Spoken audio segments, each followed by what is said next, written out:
Police विभाग में चयन होने के बाद सबसे पहला जो अनुभव था आपको वो कैसा? अधिकतम ऐसा देखा जाता है कि कोई भी आम व्यक्ति थाने आता है और अगर उसके साथ अपराध भी हुआ है फिर भी सर डरता है बात करने से। पुलिस की ड्यूटी में मानसिक दबाव और पारिवारिक जीवन को आप कैसे संतुलित कर कैसे बैलेंस करके रखते हैं? जैसे मान लीजिए बहुत ही ऐसा कोई टफ केस है, बहुत फ्रस्ट्रेशन है, घर गए वहाँ भी थोड़ा सा प्रॉब्लम्स चलती रहती हैं, तो सर ऐसे कैसे मैनेज करके रखते हैं?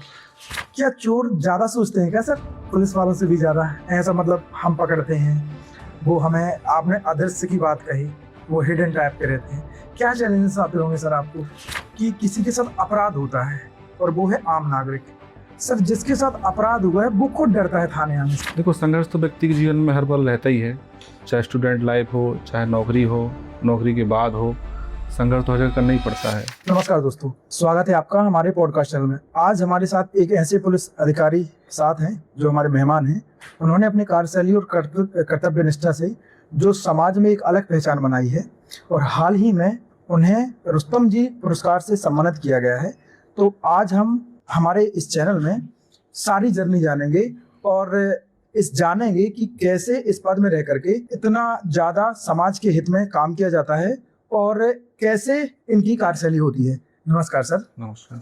स्वागत है सर हमारे आपका चैनल में। सर आपसे मिलके बहुत अच्छा लगा और कुछ चर्चाएं हैं जो लोगों को हम दिखाना चाहते हैं। तो सबसे पहला मेरा यही जो क्वेश्चन रहेगा, आपका परिचय रहेगा, तो आप अगर अपना परिचय संक्षेप में बताएं तो। देखो, मेरा नाम सुशील कुमार अहरवार है और मैं छतरपुर के लगोश नगर का रहने वाला हूँ। सर सबसे पहले आप मुझे बताइए कि आपका जो बचपन है वो कहाँ बीता है और परिवार का क्या माहौल था? देखो, प्रारंभिक शिक्षा अपनी वहीं लवकुश नगर में हुई है, ज्ञान भारती स्कूल में। इसके बाद मेरा सिलेक्शन हो गया था नवोदय विद्यालय में, तो नौगांव चला गया था मैं छतरपुर में, वहाँ मेरी पढ़ाई हुई है। फिर 12th के बाद मैं सागर गया यूनिवर्सिटी में, वहाँ पढ़ाई करी, ग्रेजुएशन की, BA किया। आपका ग्रेजुएशन कौन सा में हुआ सर? 2010 में। 2010 में। अच्छा सर, थोड़ा सा बताइए आप स्कूल के दिनों में आप कैसे विद्यार्थी थे, किन किन चीज़ों में रुझान था आपका? स्कूल के दिनों में मैं एवरेज स्टूडेंट था, ज़्यादा होशियार तो नहीं था और कमज़ोर भी नहीं था, एवरेज था मैं। और मेरे एवरेज मार्क्स आते थे, लेकिन ये था कि मतलब एक अच्छी पोस्ट चाहिए, शुरू से ही जुनून था। पिताजी मेरे तहसील में अभी हैं, तो हमेशा अधिकारियों के साथ में रहे हैं वो, तो मन में लगता था कि मुझे भी एक अधिकारी तो बनना ही है। तो सर ये जैसे मन में आपने बोला कि अधिकारी बनना है, तो ये प्रेरणा कहाँ से मिली आपको? प्रेरणा मुझे मेरे पिताजी से मिली। पिताजी ही बचपन से सिखाते थे कि PSC तुम्हें निकालना है, PSC का तुम्हें कोई सा भी पद तुम्हें हासिल करना ही करना है। तो मैं PSC की ही तैयारी कर रहा था और फिर PSC की जर्नी, मेरा सिलेक्शन इसमें SI में हो गया, तो फिर मैं यहाँ पर आ गया। अच्छा चलिए सर, आपने ये मतलब पहले से ही दिमाग में रखा था? जैसे आपने बोला PSC के हम प्रिपरेशन कर रहा था मैं, तो अचानक से जॉब लग गई, SI बन गए आप, तो सर अभी मतलब तैयारी आपकी रुकी हुई है पर मतलब आप सेटिस्फाई हो चुके हैं? अब तो देखो, मैं ओवर एज भी इसमें हो गया हूँ, तो फिलहाल तैयारी से बंद कर PSC दी के है। लिए? तैयारी मैंने काफ़ी की है पहले, लेकिन जब से प्रमोशन हुआ तब से फिर तैयारी बंद कर दी थी। जब तक सब इंस्पेक्टर था तब तक करता रहा, प्रमोशन के बाद बंद कर दी है। अच्छा, जॉब पाने से पहले किन किन चीज़ों का संघर्ष करना पड़ा आपको? देखो, संघर्ष तो व्यक्ति के जीवन में हर पल रहता ही है, चाहे स्टूडेंट लाइफ हो, चाहे नौकरी हो, नौकरी के बाद हो, संघर्ष तो हर जगह करना ही पड़ता है।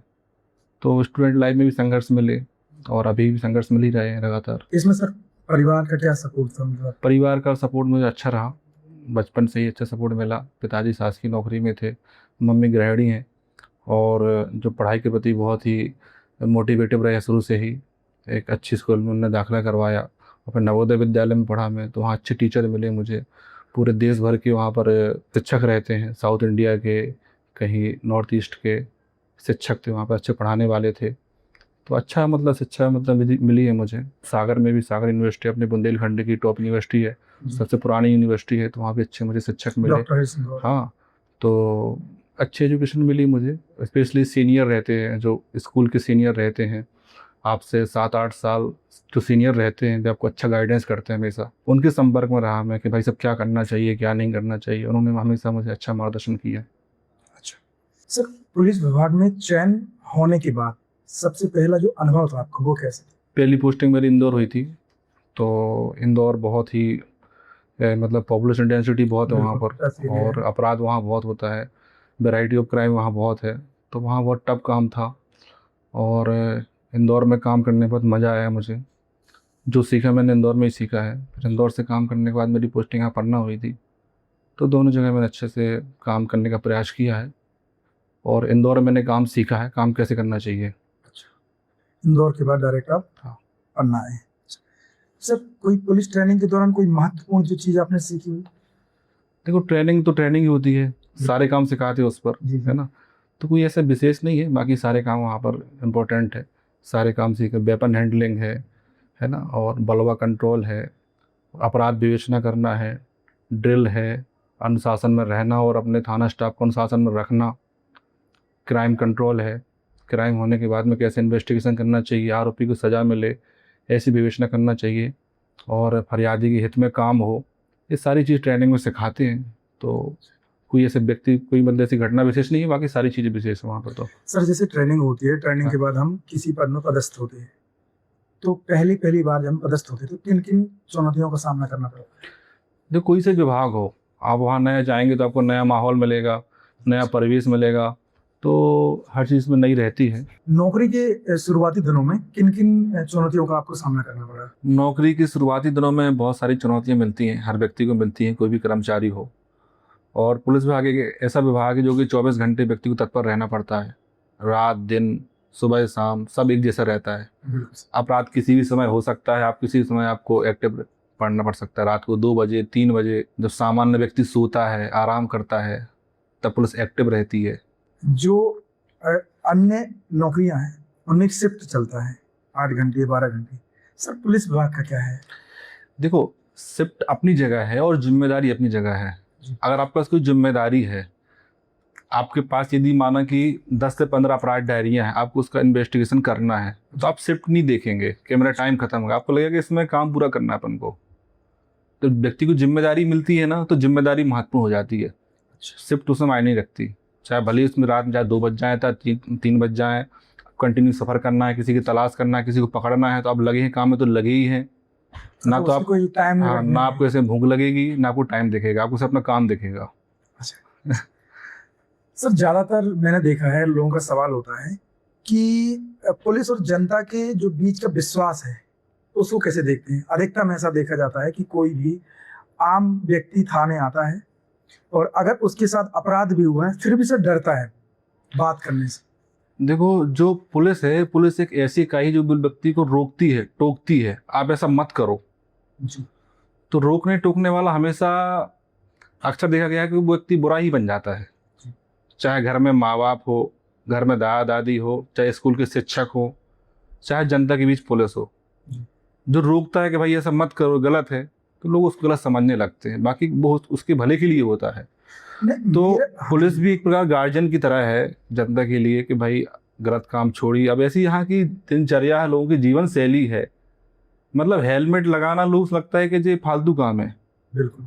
सीट बेल्ट लगाना मतलब फालतू काम है, लोगों को ऐसा लगता है, और जो रोकता है तो वो गलत हो जाता है ना। लेकिन सर कई लोग, मेरा क्वेश्चन ये है कि किसी के साथ अपराध होता है और वो है आम नागरिक, सर जिसके साथ अपराध हुआ है वो खुद डरता है थाने आने से, उनके लिए आपका क्या संदेश है? देखो, अपराध जो डर है, जो भय है, पहले था, जो पहले पुलिसिंग चलती थी अंग्रेजों के टाइम से, तो वो दमनकारी नीति थी अंग्रेजों की कि जनता को यहाँ पर शासन करना, जनता पर इनको डराना है, भय में रखना है, उनको यहाँ शासन करना था अंग्रेजों का। तो पुलिस की वो मानसिकता पहले से चली आ रही थी, लेकिन वर्तमान परिदृश्य में काफ़ी चीज़ें बदल चुकी हैं। 2023 से अपना नया कानून भी इसमें चेंज हो चुका है, भारतीय न्याय संहिता वगैरह यहाँ पर लागू हो चुकी है, तो इसमें काफ़ी चीज़ अब इसमें चेंज हो गई हैं और धीरे धीरे इसमें हो रही हैं। जैसे जैसे जनता अवेयर हो रही है, पुलिस में भी पढ़े लिखे व्यक्ति इसमें भर्ती हो रहे हैं, इंटेलिजेंट बहुत आरक्षक भर्ती हो रहे हैं, सब इंस्पेक्टर भर्ती हो रहे हैं, तो चीज़ें धीरे धीरे बदल रही हैं, टेक्नोलॉजी का समावेश इसमें हो रहा है, तो निश्चित तौर पर चीज़ें बदलेंगी, धीरे धीरे बदल रही हैं। जहाँ तक बात भय की है, तो भय भी धीरे धीरे ख़त्म होगा इसमें, और थाने के अंदर कैमरे लगे हुए हैं, कोई किसी को अनावश्यक परेशान नहीं कर सकते, इतनी ट्रांसपेरेंसी चल रही है हर जगह पर, तो भय तो कम हुआ है। तो पुरानी बात है, भय आजकल तो पुलिस ही मतलब कई ऐसे विषय हो जाते हैं, पुलिस ही मनाती रहती जनता को, भाई आप मान जाओ, है ना। तो पुलिस से डर तो बहुत कम हो गया है। सर मुझे बताइए, सोशल मीडिया ने पुलिस और जनता के रिश्ते को कैसे बर्बाद किया है? कैसे? जो सोशल मीडिया, आज का सोशल मीडिया है, हाँ। और सोशल मीडिया है और जनता है, सोशल मीडिया में बहुत सारे फेक न्यूज़ होते हैं, इन सब के बारे में मतलब क्या सोचते हैं आप? देखो, सोशल मीडिया में कोई भी चीज़ है तो वो एक आग की तरह फैलती है। अगर आपका अच्छाई है तो अच्छाई बहुत तेज फैलेगी, और यदि कोई बुराई है, अफवाह है, तो वही बहुत जल्दी फैलती है। तो लोगों को इसमें थोड़ा सा देखना चाहिए कि कौन सी न्यूज़ ऐसी वायरल हो रही है, वो सच्चाई उसमें है क्या नहीं है। कई बार आधी अधूरी जानकारी वायरल कर देते हैं लोग, आधा अधूरा तब ऐसा वायरल कर देते हैं, उसमें कोई सच्चाई इसमें होती नहीं है, आगे पीछे जब तक उसमें ना दिखाया जाए। तो लोगों को खुद इसमें चेक करना चाहिए। कई मैंने ऐसे देखे मीडिया, उसमें अलग से उसमें एक पोर्टल आता है कि फेक न्यूज़ पोर्टल, सबको चेक करना चाहिए वो कौन कौन सी जो इसमें रील वायरल हो रही हैं, कौन कौन सी न्यूज़ वायरल हो रही हैं, कौन इसमें फेक है, कौन सही है, उसमें वो फैक्ट चेक सबको चेक करना चाहिए। सर, एक थाना प्रभारी के रूप में सबसे कठिन जिम्मेदारी कौन सी होती है? देखो, एक होता है खुद काम करना, ठीक है, और दूसरा होता है दूसरे से काम करवाना। ठीक है तो दोनों ही बिल्कुल अलग अलग काम है। थाना प्रभारी का है खुद काम करने के साथ साथ दूसरे से काम करवाना। जी। आपका सबऑर्डिनेट स्टाफ जो है, आपको उससे काम करवाना है ना। और इतनी ज़्यादा पॉपुलेशन है, इतना ज़्यादा क्राइम है, उसकी तुलना में पुलिस बहुत कम है। ठीक है, तो अपने ही स्टाफ को ज़्यादा वर्कलोड देना और खुद को लिए भी बहुत ज़्यादा वर्कलोड देना, वही व्यक्ति रात में काम कर रहा है, वही व्यक्ति सुबह काम कर रहा है, उसकी पारिवारिक जीवन भी है, उसका स्वास्थ्य भी है। अब यदि कोई व्यक्ति पूरी रात जागता है, कोई व्यक्ति यदि पूरी रात जागे और सुबह सोए 5 बजे 6 बजे, जी, और अपन उससे अपेक्षा करें कि 11 बजे फिर से आ जाए और फिर से वो एक्टिवली काम करे, बिल्कुल, वो बहुत टफ काम है। वो बहुत कठिन काम है, खुद के लिए भी करना भी, करवाना भी, लेकिन हमें करना पड़ता है वो। मतलब एज ए लीडर के नाते आप अपने स्टाफ के लिए ये सोचते हैं कि हाँ, एक उनके लिए भी एक शेड्यूल होना चाहिए, हाँ, कि पता चले जिसकी नाइट में ड्यूटी लग रही है, अब कोई काम आ गया तो मॉर्निंग में ना करना पड़े उस लेकिन चीज़ को। करना पड़ता है। लेकिन करना पड़ता जनता के लिए करना पड़ता है, पब्लिक के लिए करना ही पड़ता है वो। क्योंकि हमें ये महत्वपूर्ण ये होता है कि सामने वाला यदि कोई थाने में आया है तो इसका काम पहले हो जाए। किसी के साथ जैसे कोई घटना हो गई, अपराध हो गया, वो थाने में आ गया रिपोर्ट करने के लिए, उसको चाहिए तत्काल न्याय सबसे पहले। तो है। बिल्कुल उसके साथ कोई चला जाए, गांव में चला जाए, देख आए, आरोपी जो परेशान कर रहे हैं वहाँ पर 4-5 आदमी जाए, वहाँ पर सिंगल आदमी तो जाएगा नहीं थाने का। कोई घटना विशेष के साथ फ्रॉड हो गया, किसी की कोई गाड़ी चोरी हो गई, तो 4-5 आदमी यहाँ वहाँ ढूंढने के लिए, सर्च करने के लिए, नाकाबंदी करने के लिए चाहिए। तो इसमें काफ़ी बल इसमें कंज्यूम होता है, तो बल की कमी तो रहती है। अब वही बल रात में रहता है, वही बल दिन में रहता है, तो ये थोड़ा सा टफ काम रहता है कि अपने ही बल को ज़्यादा काम देना। सर, जमीनी स्तर पर देखा जाता है कि ज्यादातर जो लोग होते हैं उनकी मानसिकता ये होती है, जो बिल्कुल आम लोग होते हैं वो ये सोचते हैं कि हमारी सुनी नहीं जाएगी। अधिकतर मैंने देखा है, ग्राउंड में देखा है, लोगों से मिलता रहता हूँ, तो उनका कहना ये होता है कि नहीं, वो तो हमारी पहचान नहीं है और हमारी सुनी नहीं जाएगी, बल्कि वो अपराधी बिल्कुल नहीं है, उन्होंने कुछ नहीं किया। तो ऐसे लोगों के लिए क्या संदेश है आपका? जो आम लोग है वो ये थिंकिंग रखते हैं कि पुलिस हमारी सुनेगी नहीं। ये सामान्य धारणा है, ऐसा नहीं है। कोई यदि हमारे थाने में आते हैं तो हम सबकी सुनते हैं, और सुनते हैं, हमारे वरिष्ठ अधिकारी के पास भी जाते हैं लोग, वे भी सुनते हैं, और हमारे एससीएम थाने के भी सुनते हैं, सुनते ही हैं, क्यों नहीं सुनते हैं। ये धारणा इस प्रकार के लोग नहीं सुनेंगे, क्यों नहीं सुनेंगे भाई, सुनने के लिए बैठे हम लोग, सुनेंगे ही और सुनते भी हैं। बिल्कुल सर। अच्छा सर, मुझे बताइए, पुलिस की ड्यूटी में मानसिक दबाव और पारिवारिक जीवन को आप कैसे संतुलित कर, कैसे बैलेंस करके रखते हैं? जैसे मान लीजिए बहुत ही ऐसा कोई टफ केस है, बहुत फ्रस्ट्रेशन है, घर गए वहाँ भी थोड़ा सा प्रॉब्लम्स चलती रहती हैं, तो सर ऐसे कैसे मैनेज करके रखते हैं? देखो, जहाँ तक मेरा व्यक्तिगत सोच है मेरी, तो मेरा ये मानना है कि पुलिस की जो जॉब है उसमें टाइम तो बहुत लगता है, उसमें बहुत टाइम देना पड़ता है जी। अपने काम के लिए। आपको दिन रात काम में ध्यान आपका रहता है। ऐसे में परिवार तो आपका पीछे छूट ही जाता है, परिवार को आपको पीछे छोड़ना ही पड़ता है। आपके खुद का परिवार, खुद के बच्चे, खुद के माता पिता आपको पीछे छोड़ना ही पड़ते हैं। आप सोचो कि परिवार के साथ आप टाइम स्पेंड करें और नौकरी भी चलती रहे, ऐसा नहीं हो सकता। चाहे आप किसी भी पोस्ट यदि हाँ, चाहे आप किसी पोस्ट पर हों। अच्छा। तो ऐसे में मेरा विचार है, यदि आप एक अच्छे पुलिस ऑफिसर हैं तो एक अच्छे परिवार के सदस्य तो आप नहीं हो सकते। जी।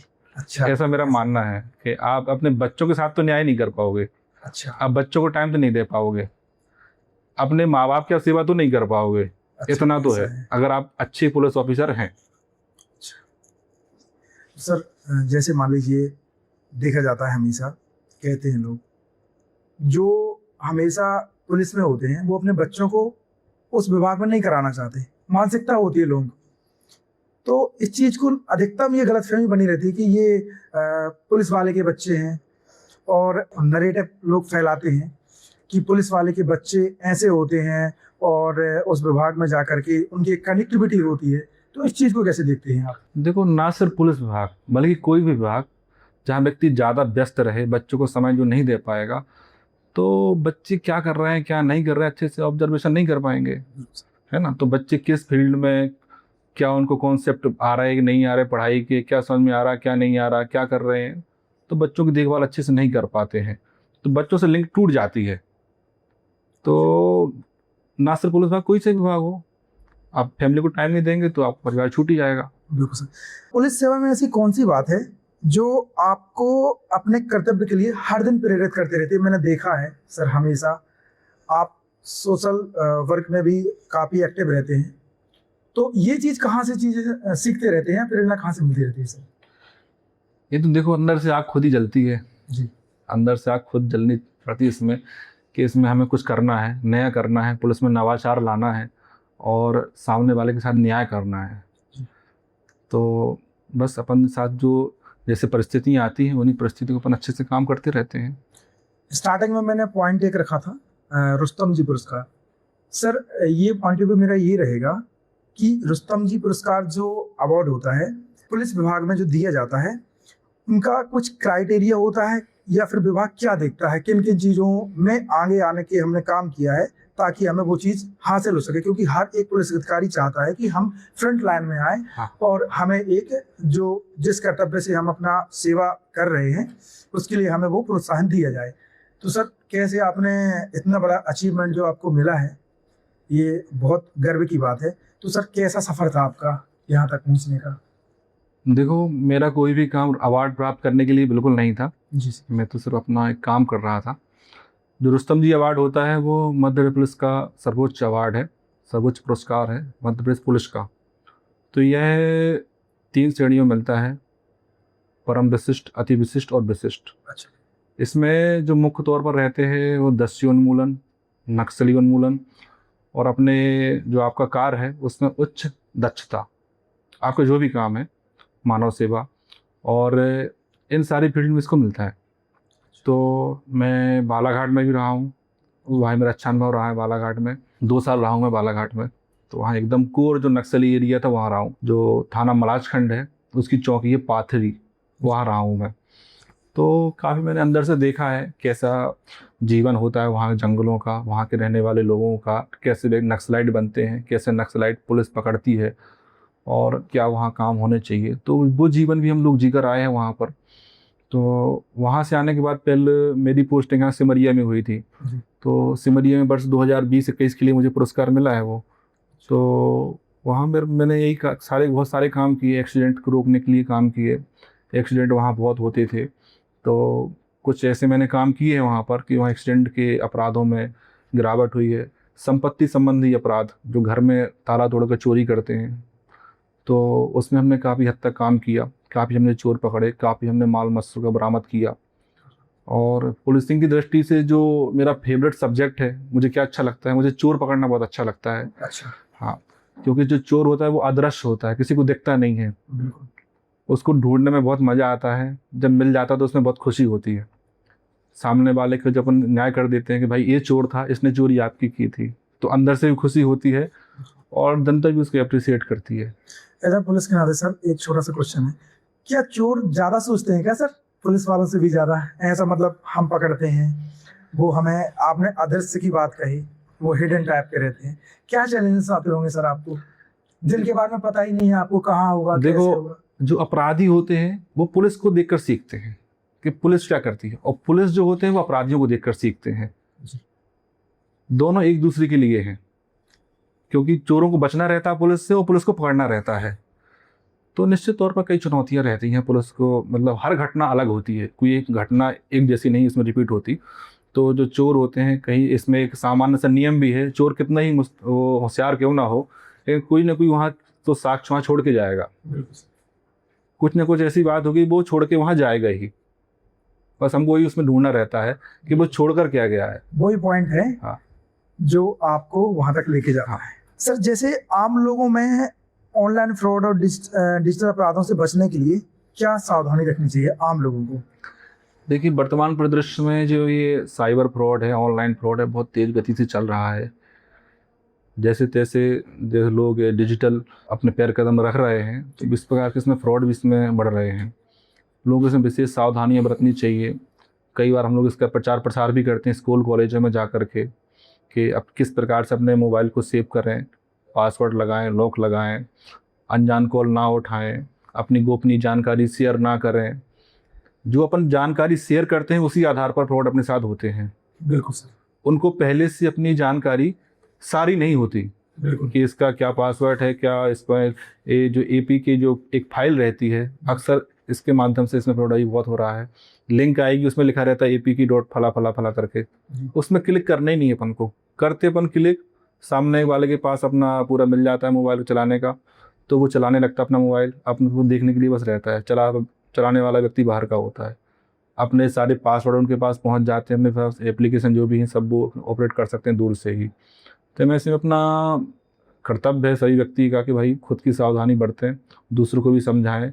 अपना जो मोबाइल ही आज के समय एक ऐसा उपकरण है जो व्यक्ति को साथ में बहुत बड़ी ठगी कर सकता है। चोरी का अपन शिकार बन सकते हैं, अपन फंस सकते हैं। अपन सारी चीज़ इसमें स्टोर रहती है, अपनी गैलरी रहती है, अपने पासवर्ड रहते हैं, बैंक की डिटेल रहती है, तो बहुत सारी चीज़ें ऐसे रहती हैं। तो सावधानी इसमें सबसे बड़ी चीज़ है। पुलिस धीरे धीरे इसमें काम कर रही है, बहुत सारे हम लोगों ने पकड़ते भी हैं। दूसरे राज्यों में जाते हैं टीम, बंगाल, उड़ीसा, झारखंड से भी हम लोग पकड़ के लाए हैं। अभी जब मैं सिमरिया में था तो हम लोग वहाँ पश्चिम बंगाल से पकड़ के लाए थे आरोपी। अच्छा। इस थाने से भी हम दूसरे राज्य से पकड़ के लाए हैं। जब मैं गुनौर था तो वहाँ से भी दूसरे राज्यों से पकड़ के लाए थे आरोपी। तो साइबर फ्रॉड में हम लोग काम तो अच्छा कर रहे हैं, लेकिन इतनी ज़्यादा अनुपात में अपराध उसमें हो रहे हैं, पर डे अपराध हो रहे हैं। जनता पता नहीं समझती नहीं चीज़ों को कि भाई करना है क्या नहीं करना। मोबाइल तो ले लिया, मोबाइल को चलाना भी तो आना चाहिए। अपनी गोपनीय जानकारी आप सब जगह भरे हो, कोई पूछता है आपसे फ़ोन करके आप बता देते हो सारी चीज़, अपने एटीएम का पासवर्ड तक लोग बता देते हैं, है ना। तो कम से कम अपना व्यक्ति सावधानी बरते। आप चला तो रहे हो लेकिन पहले सीख तो लो उसको अच्छे से, है ना। पहले सीख ही हर चीज़ की, उसमें गाइडलाइन रहती है क्या करना चाहिए क्या नहीं करना रहता है, ये सारी चीज़। तो इस पॉइंट भी नोटेड, सर ने बहुत ही अच्छी तरीके से बताया कि कोई भी मोबाइल में अगर लिंक आती है तो उसमें क्लिक ना करें। यार एटलीस्ट जान तो लो कि वो लिंक क्या है, उसको पढ़ लो। आजकल तो गूगल ट्रांसलेट ऐसी चीज़ दी गई है कि आप अगर इंग्लिश में कोई भी मैसेज आता है तो सर उसको अपन हिंदी में कन्वर्ट करके देख सकते हैं, फिर लिंक को क्लिक करने की ज़रूरत ही नहीं है। तो कई केस सर मैंने देखे हैं ऐसे कि एटीएम के किसी से पैसे निकल गए, किसी ने अपना पासवर्ड दे दिया, रीसेट हो गया, तो ऐसे कई मामले हैं। तो बहुत अच्छी तरीके से सर ने बताया है, तो उस चीज़ को नोट करो। आने वाले टाइम पर जो एआई और सोशल मीडिया है, इसके क्या दुष्परिणाम हैं हमारे समाज के लिए? देखो, जो एआई है, एआई हो या कोई भी तकनीक हो, उसको यदि सही तरीके से यूज करेंगे तो उसके अपन को एडवांटेज मिलेंगे, और उसी तरीके से उसको दुरुपयोग करेंगे तो उसके दुरुपयोग भी अपन को मिलेंगे। जिसका अपराध की श्रेणी में देखेंगे तो जैसे जैसे चीज़ें बढ़ेंगी वैसे वैसे अपन इसमें काम कर रहे हैं इसमें। अच्छा सर, हमेशा देखा जाता है कि जब एक पुलिस यूनिफॉर्म में किसी इंसान को देखते हैं तो इन्फ्लुएंस होते हैं। तो आज के युवाओं के लिए सर क्या संदेश है आपके लिए? जैसे कई लोग इन्फ्लुएंस है आपसे और बनना चाहते हैं, तो उनके लिए कोई छोटा सा मैसेज? देखो, युवाओं के लिए मेरा यही संदेश है कि जो व्यक्ति जाना चाहते हैं पुलिस सर्विस में जी, तो कोई आराम वाला विभाग नहीं है। यस। एक कोई आराम, कोई लग्जरी लाइफ जीने वाला विभाग बिल्कुल नहीं है। ये मानो कि आपको बहुत मेहनत करना पड़ेगी विभाग में आने के बाद। आपको अपना नींद, चैन और जो भी है सब समर्पित करना पड़ेगा। अगर आप वास्तव में इस सब खोने को तैयार हो और जनता के लिए, जनता की सुरक्षा के लिए, देश के लिए कुछ करना चाहते हो तो बिल्कुल आप आइए, आपका स्वागत है। बाकी आप सोचो कि हम आराम करने के लिए आएंगे, एक अच्छा प्रोफेशन है, हम एक अच्छा धंधा करने के आए, बिल्कुल ऐसी विचार यदि मन में आ रहे हैं बिल्कुल से आप बिल्कुल ये विभाग नहीं है। हाँ, ये विभाग नहीं है, बिल्कुल सेवा करने का विभाग है। और आपको निश्चित तौर पर आपको सेवा करनी पड़ेगी, नहीं तो अधिकारी आपसे सेवा तो लेंगे ही, वो आपसे मेहनत करवा ही लेंगे। रात को भी जगाएंगे, दिन में भी आपको हर प्रकार से जनता जो आप जब सामने खड़ी हो जाएगी ना, तो आपको काम करना ही पड़ेगा। आपको खुद की भूख नहीं लगेगी, सामने वाले का लगेगा इसका काम पहले करना है। सर हमेशा जो लोग इन्फ्लुएंस रहते हैं, मेरा आपका छोटा सा पर्सनली क्वेश्चन है कि सुशील जी आज बहुत लोगों के लिए हीरो हैं। सुशील जी का हीरो कौन था अपने स्ट्रगल के टाइम पे? देखो, मेरे हीरो तो मेरे पिताजी थे, अभी भी हैं। पिताजी का ही गाइडेंस मुझे मिला हमेशा से, जब मैं छोटा था तब से ही। और पिताजी मेरे हीरो थे, आज भी हीरो हैं। और उनकी जो दिनचर्या रहती है, मैं प्रयास करता हूँ उसको फॉलो कर सकूँ। सुबह से जल्दी जगकर उठने से लेकर शाम तक दिन भर वो एक्टिव रहते हैं, कुछ ना कुछ काम करते रहते हैं। तो मेरे रोल मॉडल तो वही हैं। और जो भी वो चीज़ें मुझे सिखाते रहे कि भैया तुम्हें ये करना है, ये नहीं करना है, जो उनने बताया कि नहीं करना है, वो हमेशा मैं ध्यान देता रहा कि मुझे नहीं करना है। मैं 10 साल की उम्र से बाहर रह रहा हूँ, घर छोड़ दिया था, मैं नवोदय पढ़ता रहा, तब से लगातार बाहर ही हूँ। लेकिन उनने जो मुझे चीज़ बताई कि ये नहीं करना है, वो आज भी मैं नहीं करता हूँ। अच्छा। और इस दौरान जब मैं छात्र था तब भी मैं नहीं किया, आज भी फॉलो कर रहे हैं? आज भी फॉलो करता हूँ मैं। तो मेरे मन में हमेशा था कि मेरे पिताजी को मुझ पर प्राउड रहे, उन्हें लगे कि हमारे लड़के ने कुछ किया है। वही मानसिकता मेरी आज भी रहती है। पहली बार आपकी जॉब लगी थी तो कैसा फील हुआ आपके पिताजी को? और आप? जब मेरी पहली जॉब थी तब मेरी एज 19 साल थी, तब मैं वनरक्षक था। ये मेरी मतलब सेकंड जॉब है ज्वाइनिंग की। तब मेरी उम्र लगभग 19 साल की थी, तब मैं सेकंड ईयर में पढ़ रहा था। तब मेरी गवर्नमेंट जॉब लग गई थी, मतलब ग्रेजुएशन की पहले लग गई थी। तो 3 साल रहा मैं वन विभाग में। तो घर वाले खुश थे कि चलो ठीक है, कुछ ना कुछ तो इसकी नौकरी लग गई है। लेकिन मुझे बिल्कुल खुशी नहीं थी उसमें, सेटिस्फाई नहीं थे आप? मुझे लग रहा था कि मैं एक अच्छी ऐसी नौकरी करूँगा जो कम से कम ग्रेजुएशन लेवल की हो, ये तो कम लेवल की है। तो जब मेरी पहली नौकरी थी तो घर वाले खुश थे, थोड़ा बहुत तो खुश रहते ही हैं। लेकिन जब मेरे सब इंस्पेक्टर में चयन हुआ तो फिर बहुत ही खुश हुए। और जब भी रुस्तम जी अवार्ड लेने गए तो मैं पापा मम्मी को ले गया था वहीं पर, हाँ, तो भी बहुत खुश हुए। जब आप जॉब में थे, आपने बताया, उस टाइम पे सर जॉब में रहने के साथ साथ तैयारी कैसे करते, कैसे टाइम निकालते थे आप? देखो, वन विभाग में था मैं, तो हाँ टाइम मिल जाता था। और मेरी तैयारी एक दिन की नहीं थी, मेरी तैयारी पहले से चल रही थी। मतलब मैंने 10th ही सोच लिया था, 10th से कि मुझे ये पढ़ना है और इन चीज़ों को कम पढ़ना है। जिनको ज़्यादा पढ़ना वो अलग चीज़ थी मेरे पास में। तो मैं लगभग तैयारी 10th से ही कर रहा था। और 12th तक मेरी लगभग मुझे पूरा माइंड सेटअप हो गया था कि मुझे क्या करना है।